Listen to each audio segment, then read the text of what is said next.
Hello friends, welcome back to my channel. তো আজকে দেখো, তোমাদের বলা হয়নি যে আমি ঘুরতে যাচ্ছি, সেই জন্য অনেকদিন ভিডিও ছাড়া হয়নি। আমি যাচ্ছি ল্যান্সডাউন। আমাদের টিকিট কাটা হচ্ছে 20 তারিখে। তো 20 তারিখে আমরা কি জল খাবার নেবো ট্রেনে খাওয়ার জন্য দেখালাম। সেদিন আলু তরকারি আর পরোটা করে নিয়েছি, ওটা আমার মেয়েই বানিয়ে দিয়েছে। আর ব্যাগগুলো সব গুছাচ্ছিলাম, সেটাও দেখালাম। এখন আমরা একটা ক্যাব ভাড়া করেছি, করে আমরা হাওড়া স্টেশনে যাব। তো রাস্তায় সেদিন খুব জ্যাম ছিল। হাওড়া স্টেশনে এসে পৌঁছে গেছি। যে এই যে ট্রেনটা দাঁড়িয়ে আছে, দেরাদুন ট্রেন, এই ট্রেনে আমি উঠবো, মানে আমরা উঠবো। আমাদের সঙ্গে আরও দুজন আছেন, একজন দাদা, একজন দিদি, বয়স্ক, আমার থেকে বয়স্ক। আরও 3 জনের যাওয়ার কথা ছিল, কিন্তু তারা আসতে পারেনি যে কোনো কারণে হোক। তো আমরা যার সঙ্গে যাই তিনিও আমাদের সঙ্গে আছেন, তাকে দেখাবো। তো এখন আমরা ট্রেনে উঠে পড়েছি। ট্রেনটা যাচ্ছে, দেখো।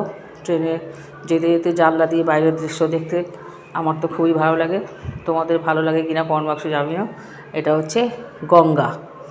তো গঙ্গা নদীর উপর দিয়ে এখন ট্রেনটা যাচ্ছে। সুন্দর দেখো, গঙ্গার ঘাটে দুটো হাত জড়ো করে সবাইকে ওয়েলকাম জানাচ্ছে। আর মনে হচ্ছে যেন ওখানে নেমে কিছুক্ষণ একটু ঘুরে চলে আসি। তো কত নৌকা বাঁধা আছে, ওখানে নৌকা আছে, আরও অনেক কিছু আছে। দেখতে খুবই সুন্দর, সাজানো গোছানো একটা জায়গা। তারপরে ওইটা পেরিয়ে এসেছি, এসে এবারে আমরা এই যে বাঁদরগুলো দেখছো, এখানে আমাদের কাছে বিস্কুট ছিল, বিস্কুট দিয়েছি, বিস্কুট নিয়ে ওরা পালাচ্ছে। তারপরে আমরা স্টেশনে এসে দাঁড়িয়েছি। এখানে একটা অঘটন ঘটেছে। অঘটন বলতে, আমরা নেমে গেছি, কিন্তু আমাদের সঙ্গে যে দাদা দিদি ছিল তারা নামতে পারেনি। আমরা নেমেছি নাজিবাবাদ স্টেশন, সেখানে নেমেছি। ওরা তখনও পৌঁছতে পারেনি, ওরা প্রায় 1.5 ঘন্টা পরে পৌঁছেছে। আর সেখান থেকে আমরা এখন এখানে দাঁড়িয়ে আছি। এটা হচ্ছে কোটদ্বার। নাজিবাতে ট্রেনে করে আমরা কোটদ্বারে এসেছি। এবার কোটদ্বার থেকে আমরা যাব হোটেলে। হোটেল থেকে আমরা একটা গাড়ি করে ফ্রেশ হয়ে, জলখাবার খেয়ে ফ্রেশ হয়ে একটা গাড়ি নিয়েছি। ওখানে আশেপাশে লোকাল কিছু জিনিস দেখার আছে। প্রথমে আমরা যাব হনুমান মন্দির। তো হনুমান মন্দির যেতে যেতে দুপাশের যে প্রাকৃতিক সিনারি খুব সুন্দর, এবং বৃষ্টি হওয়ার ফলে গাছের পাতাগুলো যেন মনে হয় সজীব হয়ে উঠেছে। সেগুলো দেখো কী সুন্দর, যেন সবুজ চকচকে লাগছে। কোনো গাছে ধুলো বলতে আর কিছু নেই। বৃষ্টিতে সব ধুয়ে মুছে পরিষ্কার হয়ে গিয়ে গাছগুলো সব প্রাণবন্ত হয়ে উঠেছে। তো দুদিকে সিনারি এত সুন্দর, প্রচুর গাছপালা, কিন্তু পাহাড়ি এলাকা, তো প্রচুর গাছপালা আছে দুপাশে।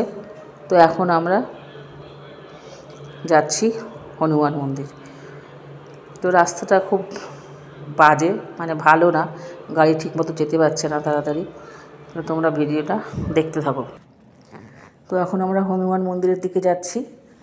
তো হনুমান মন্দিরে যাওয়ার সময় রাস্তার দুপাশের যে অপরূপ সৌন্দর্য, সেগুলো উপভোগ করতে করতে যাচ্ছি। তো দেখো, তোমাদেরও ভালো লাগবে, ভিডিওটা তোমরা দেখতে থাকো। আর কিছুক্ষণ পরেই আমরা হনুমান মন্দিরে পৌঁছে যাব। এই যে ইনি হচ্ছে দাদা, আর ওনার ওয়াইফ ওখানে গাড়িতে বসে আছেন। আমরা একসঙ্গেই যাচ্ছি।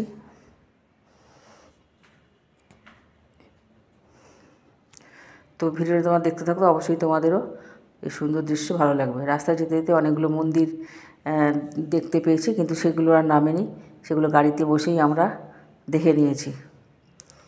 পরিষ্কার দেখা যাচ্ছিল, তাই নামতে হয়নি। তো এখন আমরা পৌঁছে গেছি হনুমান মন্দিরে। হনুমান মন্দিরে পুজো দেওয়ার ইচ্ছা ছিল, কিন্তু পুজো দিতে পারেনি। তার কারণ অনেক উঁচুতে, বাইরে থেকে বুঝতে পারিনি, গাছ দিয়ে ঢাকা ছিল। তো উঠে দেখলাম যে যতখানি সিঁড়ি উঠেছি আরও অতটা আছে, এবং তারপরে আরও আছে কি না জানি না, তাই আর উঠতে পারিনি, নেমে গেছি। এবং পুজোটা দিতে পারলাম না, সেই জন্য বাড়ি থেকেই প্রণাম করে আমরা ওখানে আরেকটা কাছাকাছি মন্দির আছে, দেবী মায়ের মন্দির, সেই মন্দিরের উদ্দেশ্যে আমরা রওনা দিলাম। অবশ্য কাছেই, হেঁটেই যাওয়া যায়, তাই হেঁটে হেঁটেই আমরা মন্দিরের কাছাকাছি গেছি।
সুন্দর লাগছিল দুদিকে, উপরের পাহাড়ের মধ্যে গাছপালাগুলো। আর ওখানে একটা নদী মতো আছে, জানি না ওটা নদী কিনা। ওই যে গ্রে কালারের রাস্তা দেখা যাচ্ছে ওটা পুরো জলে ভর্তি, তো ওটা হতে পারে নদী, জানি না ওটা কি, কিন্তু নদীর মতোই লাগছে। তো ওখানকার দৃশ্য এত সুন্দর, তাই আমার হাজব্যান্ড আর মনাদা দেখো ওখানে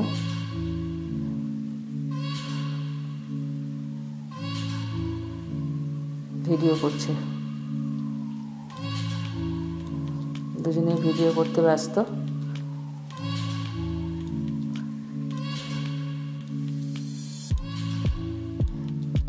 এবারে এখান থেকে আমরা যাব কর্ণমণির আশ্রম।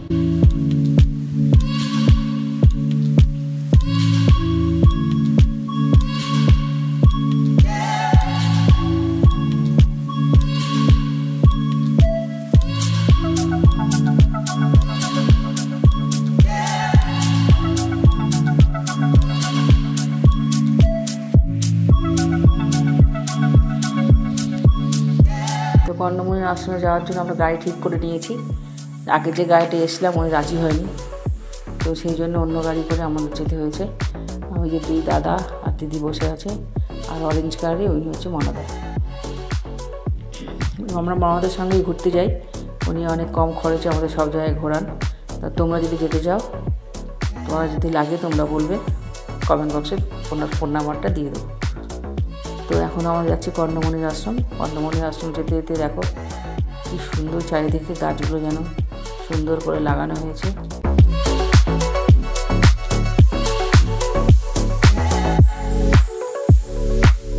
তো এখন এই কর্ণমণির আশ্রমে পৌঁছে গেছি প্রায়, এই যে কর্ণমণির আশ্রম। তো এই যে গেট খুলে এখন আমরা ঢুকছি। বিশাল এলাকা জুড়ে কর্ণমণির আশ্রম। কর্ণমণির আশ্রমে এলে শকুন্তলার কথা মনে পড়ে যায়। শকুন্তলা আর তার দুই সখী প্রিয়াঙ্গদা, অনুসূয়া, তাদের গল্প আমরা অনেকেই জানি। তো তাদের সেই গল্প আমাদের মনের পর্দায় ভেসে ওঠে। তো সবাই জানো শকুন্তলার গল্প। এটাই হচ্ছে কর্ণমণির আশ্রম। চুপচাপ, কোনো আওয়াজ নেই, কিন্তু পাখির আওয়াজ শোনা যাচ্ছিল। তো দেখো পুরো এলাকা জুড়ে প্রচুর জায়গা নিয়ে কর্ণমণির আশ্রম।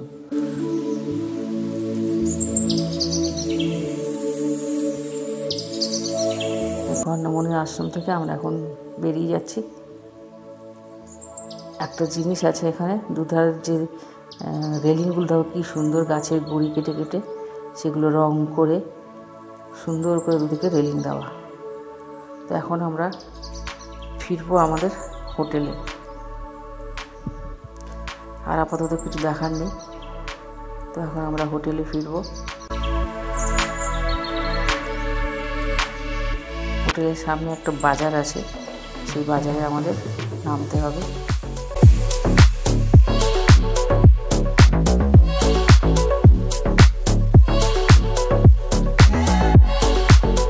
আমরা নেমে গেছি, এখানে দেখো বাজার, ফল নিয়ে বসেছি। আমি কি ফলও কিনেছি, কেন আমার সোমবার ছিল, শ্রাবণ মাসের সোমবার কিছু খেতে হবে, তাই ফল কেনা হয়েছে এখান থেকে।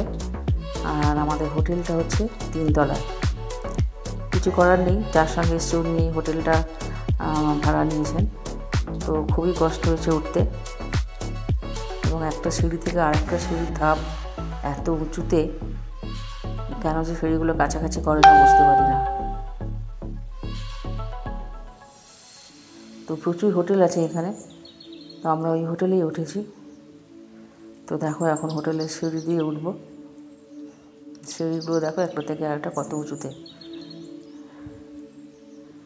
তো ভিডিওটি যদি তোমাদের ভালো লেগে থাকে, তোমরা লাইক, শেয়ার, কমেন্ট করে দিও এবং সাবস্ক্রাইব করে দিও।